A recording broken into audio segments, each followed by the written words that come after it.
I ain't gonna lie, Asian cuisine in its many forms is at the top of my hierarchy of deliciousness. So when I heard about Kaiyu Ramen, I knew I had to come and figure this thing out, see what their deliciousness is talking about, and come have me a bowl of some deliciousness. Off rip, if you come here within 3 days of your birthday, you get a bowl of free ramen. Beautiful. Y'all, this wooden prayer tree in the center of the restaurant is an aesthetic wonder. Next to that, this honeycomb seating is the most unique seating arrangement I've ever seen. They basically have these honeycomb booths stacked on top of each other. They have their own individual well lighting, so you can have your little personalized honeycomb experience. Now, you do sacrifice backspace because when you lean back, ain't nothing to lean back on, you know, but it is a very unique experience in that way, and the ambiance is doing its thing. Now, this is the most high def menu I've ever seen.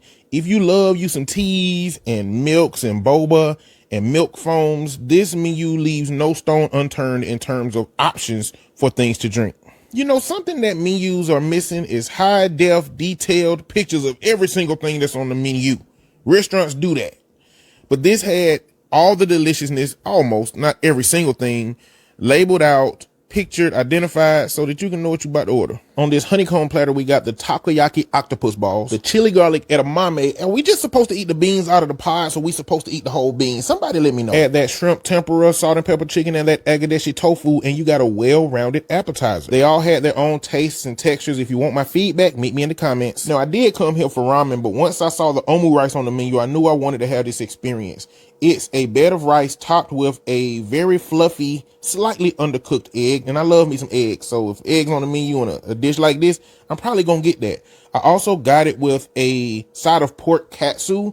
That's the protein that comes along with it. It also comes with the option of a demi-glaze or an option of a curry. And I got both of those because, you know, I got to try them both. This was very delicious. So delicious that I think this is going to be my omu rice place instead of my ramen place, because I don't know how I'm going to come here and not get this, okay?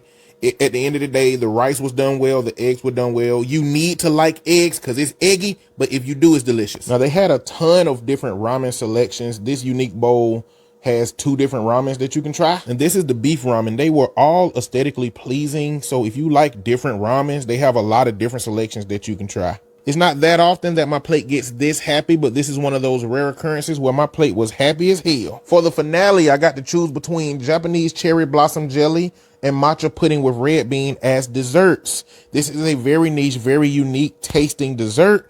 If you want to know how I feel about it, meet me in the comments. Listen, sometimes you go to places to eat and sometimes you go to have an experience. This was a good experience to have. And I think that everybody that likes Asian cuisine, has it on the top of your deliciousness hierarchy, should go and have this deliciousness. Here is a screenshot to make sure you got the right place.